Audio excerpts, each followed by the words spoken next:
Good evening, everybody. This is Karen Donovan here with another episode of the GNW show. Welcome tonight. Thanks for joining us. We've got a bunch of exciting things in store in tonight's broadcast. And starting out, we're going to be talking about getting organized in our strategies for a happy life session. And sometimes people think about getting organized in one way, but I'm going to tell you 4 ways that you need to be organized. So please stay tuned. And again, welcome to Good News Wednesday.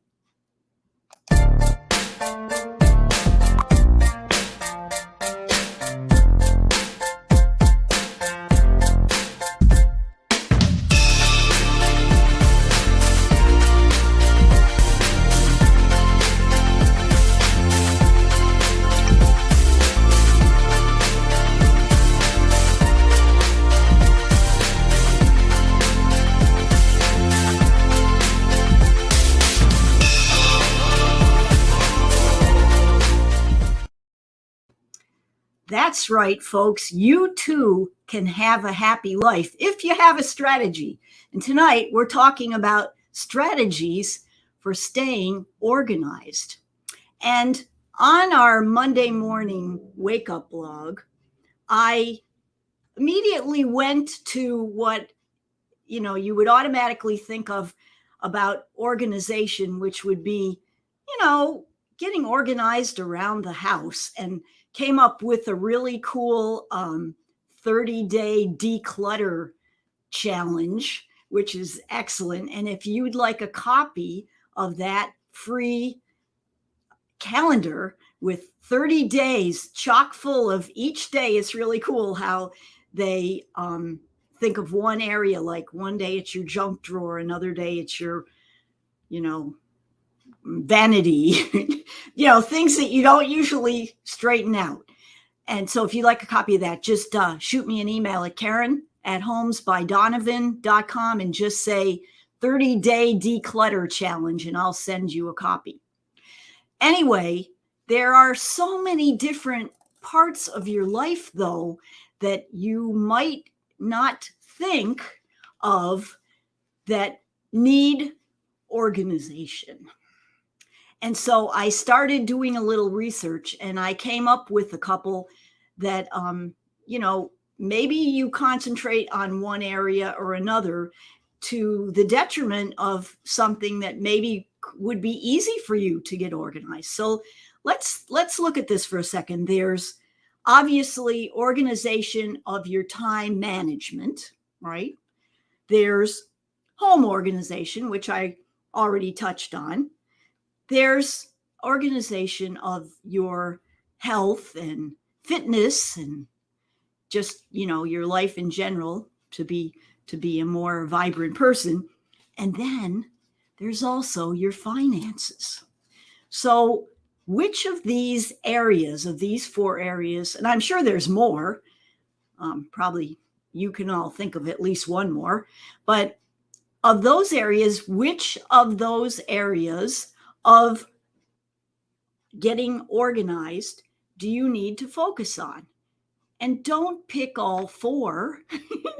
Pick one. I've learned that, one of the things that we do every day, we've got a big, long list of things to do, but we try to pick out like 3 things to get done that day. And it makes life a lot easier than trying to pick out 20 or 30 all at the same time. Pick out 3 and then do 3 more if you get those done. Easy, right? So let's look at time management for a sec. I'm going to give you like some recommendations while we're talking of people or apps that I've found helpful in each of these areas of getting organized. And for time management, Brian Tracy comes to mind. He is, a really organized person on time management, and he goes through the strategies and some of the cool ones, like if you want to be organized and show up on time, get ready in advance. Good idea, right? follow a schedule. Not as easy for some as others. Start early, like get up early. You know, people that get up early, right? And they get so much done. And Benjamin Franklin said the early bird gets the worm. So I guess there's something to that. And then there's one other cool one that I like, which is do something while you're waiting for something else. So you kind of multiply your time, you know, get some paperwork done or some letter writing done or some emails done while you're waiting for something else. So that's time management. Now, what about the next one? Home organization. We already talked about that a little bit. Decluttering and keeping your house nice and everything. The things that I would definitely recommend, the people or the process for home organization who have helped me a lot, were the fly lady. She's the one that, you know, shines her kitchen sink. If you haven't ever seen any of her things, check her out. And then Marie Kondo, of course, and she's wonderful. We're folding our clothes now. We're rolling them up and it's amazing how much more room there is and getting a feeling of, you know, joy, what you keep and what you don't. And then in addition to that, as we said, we have the 30-day declutter challenge. And if you want that, don't forget to send me an email at Karen at Homes by Donovan, and I'll shoot that over to you. Now, the third area is, of course, organization in health. And, you know, it's hard to go it alone. And many times, you know, we try to do things like eat healthy or lose weight or get exercise or, you know, something. And we find that we fall back to our old habits. So 3 kind of actual apps that I use are for diet.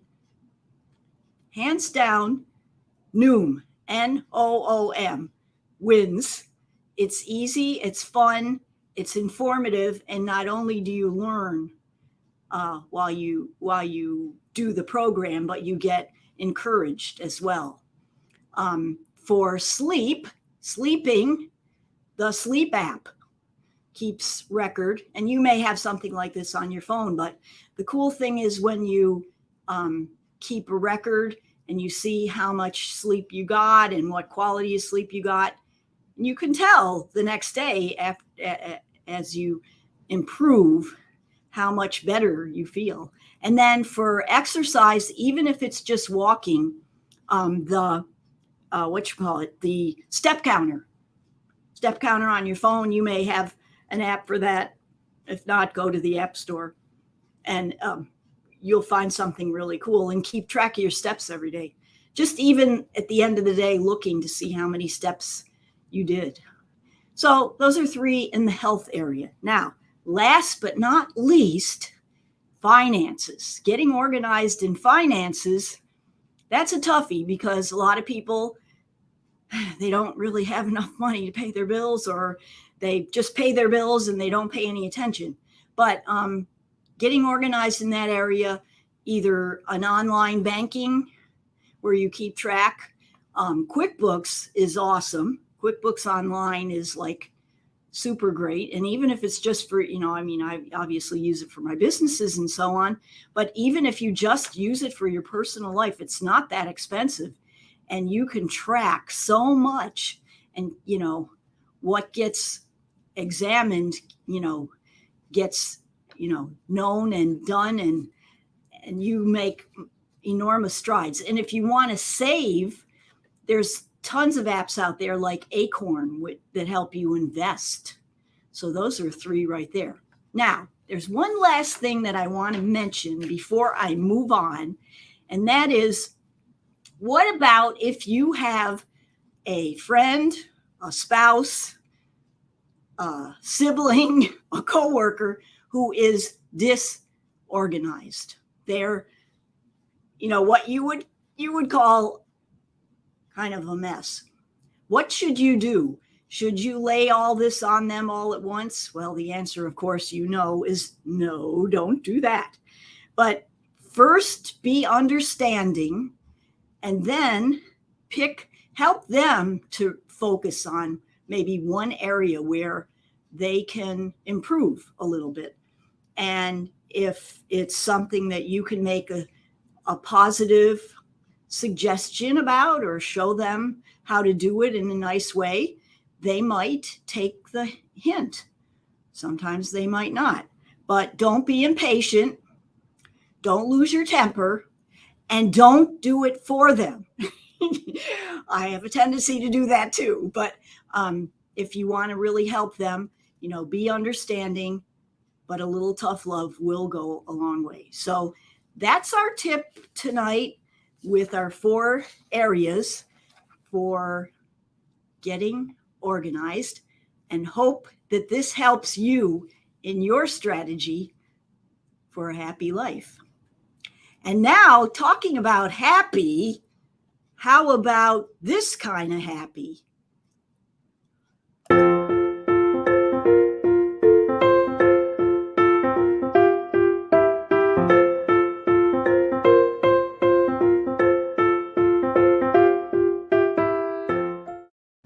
That's right, folks. You're happy when you get a question answered on the Real Estate Corner. And tonight, we are going to talk about a topic that I spoke about on our Monday Morning Wake Up blog, which is organizing.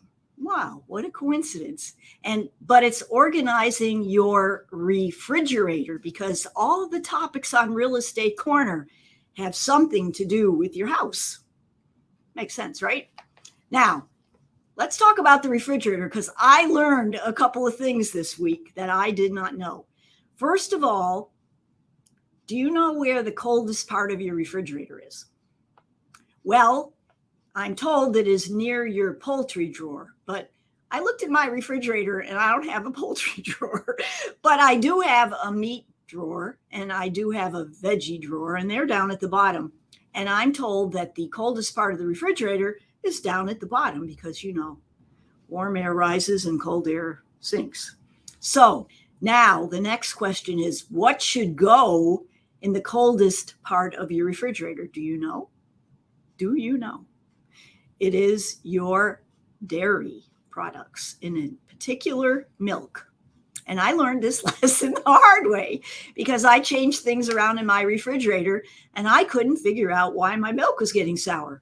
And then I found out that it was because it was on the door, and that wasn't the coldest part of the refrigerator. So now guess what? We organized our refrigerator and it's down near the poultry drawer.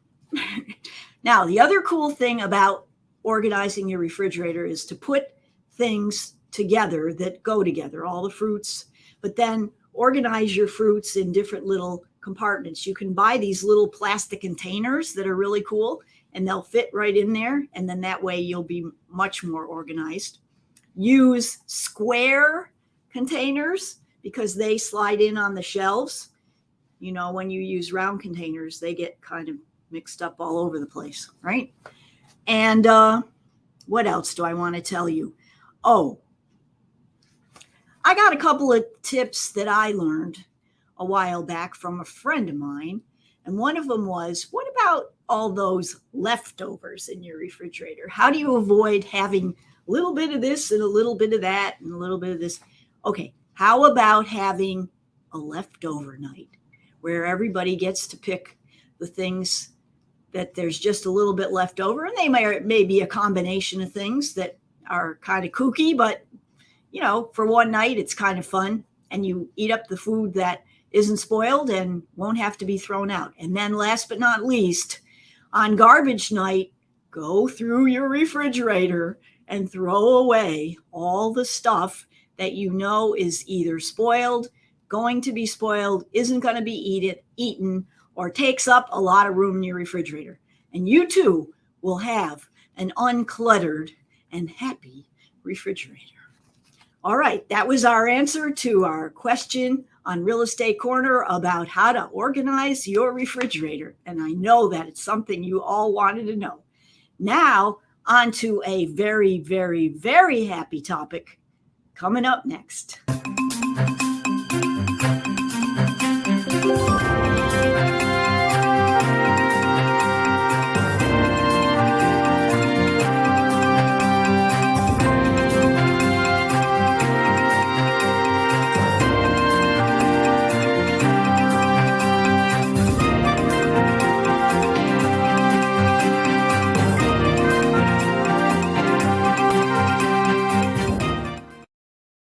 So we are now going to get to celebrate some birthdays.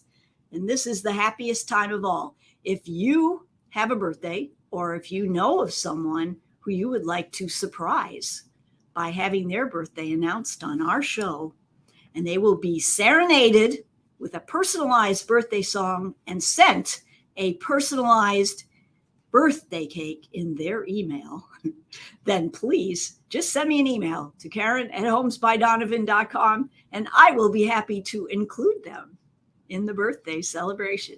So this week we have the following birthdays: Cheryl Orr on October 7th, Guru Singh on October 8th, Donna Kunzig on October 9th, and also Roger Epstein on October 9th, Virginia Wirt on October 10th, and Matt Lynch on October 11th.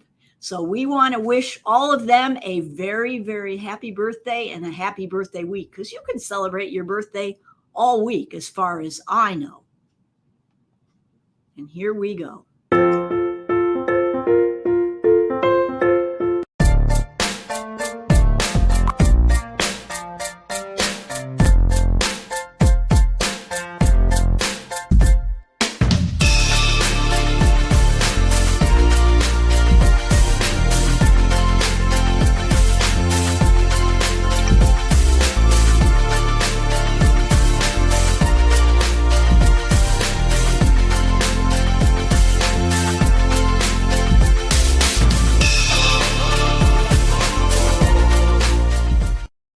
Well, Mr. Happy wanted to wish you all a very, very wonderful and happy birthday. And now we get to talk about the subject that everybody's been wondering about. And here we go.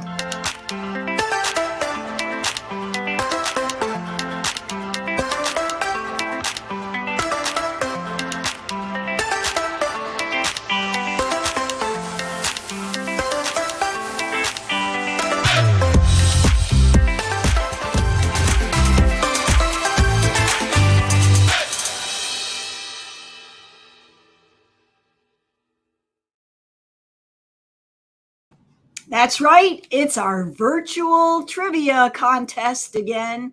And I know you've all been waiting for it. You've all been playing. I've gotten a lot of entries in the last few weeks, especially this week. This topic has been right at the top of the list because since we were talking about organization, I asked you a very important question about organization. I asked you about which organized crime show was the most watched show on TV within the last 5 years. Okay, because we're talking about organization. So this is organized crime. A little bit of a stretch, but still very interesting. Now, here's the thing about organized crime, as opposed to being organized in other parts of your life. They have to be discreet. They have to have connections and they have to maintain their business, right? In order to be organized crime. So now we want to talk about the four choices that we had for our answers. They were, was it Romanzo Criminale, Peaky Blinders, Boardwalk Empire, or The Sopranos? Tough one. Now, Romanzo Criminale was based in Italy, and it was actually in Italian. And of course, you know, that was about the Italian mafia, right? organized crime. Peaky Blinders, that was a Shelby family in Birmingham, England. They were a tough crowd, let me tell you. Then Boardwalk Empire with Nuki Thompson, that was in Atlantic City. That was a pretty good one. He was pretty organized. And then there were The Sopranos, New York and New Jersey, here we come, Italian-American Mafia. And number D, The Sopranos, won the most watched episodes in the last 5 years. So the answer was D, The Sopranos. And now let's see who were our winners. The way it works is, everyone votes either through our Monday morning wake up blog entry form or sending me an email at Karen@homesbydonovan.com or by replying in the chat or in the comments on Facebook or YouTube as you're watching our show. So let's see who the winners were tonight. Drum roll, please. That drum was really rolling tonight. Okay, here we go. These are our winners tonight. We have Carlos Diaz. Congratulations, Carlos. We have Ed Schlosser. Congrats, Ed. We have Jennifer Shaw. And we have Abby Kinder. Congratulations to all 4 of you. Now, what happens now that you won? Well, your name goes into our grand prize Pay It Forward Fun Day Monday drawing for the month of October. And at the end of the month, one of you will get to pick your favorite charity, and we will be giving a donation to them. Last month, our favorite charity was the Habitat for Humanity, and I showed you a little clip of President Jimmy Carter and Rosalind building houses in their 90s. God bless them. They're my heroes. Anyway, let's see who we choose for this month. I get excited because every month it's somebody different, and it's all good and it's all fun. And every time you play Fun Day Monday and vote in our trivia contest, your vote counts towards the money that we give to charity. So we look forward to that. And now, without further ado, let's talk about next week's trivia contest, because I know you have been waiting. Now, next week, we're going to be talking about hitting a brick wall. Oh boy, have you ever hit a brick wall? And I say, one of my friends says, if you hit a brick wall, just turn left. All right, but just don't keep crashing into it. But then other people say other things about what to do when you hit a brick wall. So we're going to talk about that next week. Okay, but in the meantime, the trivia question is, what are the most common bricks made of? And I've been spending a lot of time looking at bricks this week because we've been having some brickwork done. So A, which is the most common brick? Cement. B, clay. C, dirt and straw. Or D, sand lime. So which is the most common form of brick, that material that a brick is made of? A, cement. B, clay. C, dirt and straw. Or D, sand lime. So if you know the answer right now, put your answer in the comments or the chat if you're on Facebook or YouTube. I don't know anymore. We've got a bunch of subscribers to each. So just wherever you are, just put it in the comments. I'll see it. Or if you want to be sure I see it, send me an email to Karen@homesbydonovan.com, and also request a copy of our Monday morning wake up email that we send out. It's a great newsletter, and it'll get your week started off right. So I thank you all for joining me this evening. I hope that you have safe rest of your day. And remember, make it a great rest of your week. Bye-bye. It's the Good News Wednesday show. Come on, kids, it's time to roll. Tell everybody that you know. Watch the Good News Wednesday show. Good News Wednesday's finally here. Let's stand up and give a